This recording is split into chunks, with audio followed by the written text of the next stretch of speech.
இன்னைக்கு தேதிக்கு நீ தான் இதெல்லாம் சூப்பரா பண்ணிட்டு இருக்கிற. நல்ல பேர் இருக்கு. கண்டிப்பா உனக்கு தான் கிடைக்கும் பாரு.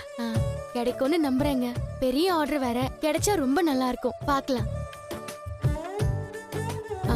ஆமா, இன்னைக்கு என்ன சும்மா வந்திருக்கீங்க? இல்லையே, கார் ஓட்டி சம்பாரிச்சிட்டு தானே வந்தேன். அது இல்லங்க, இவ்ளோ விஷயம் நடந்திருக்கு, ரொம்ப சந்தோஷமா இருப்பீங்க. பொதுவா இந்த மாதிரி நேரத்துல குடிச்சிட்டு வருவீங்கல்ல, அதான் கேட்டேன். இது எனக்கு தோணாம போச்சு முதலேவும். பாலை வேற இவ்வளவு குடிச்சிட்டேன். அப்ப நீ இதை குடிச்சிட. இன்னும் ஒரு 1/2 hour இருக்கு. எதுக்கு? கடையை முடுறதுக்கு தான். போய் ஒரு கட்டிங் போட்டு வந்துடுறேன். ஏங்க, சும்மா ஒரு பேச்சுக்கு சொன்ன உடனே கிளம்பி போறேன்னு சொல்றீங்க. பேசாம இதை குடிச்சிட்டு படுங்க. சும்மா இருந்தவனும் உசு பேத்தி விட்டு போறவ. பேசாம நீங்க அடிச்சுட்டே வந்திருந்திருக்கலாம்.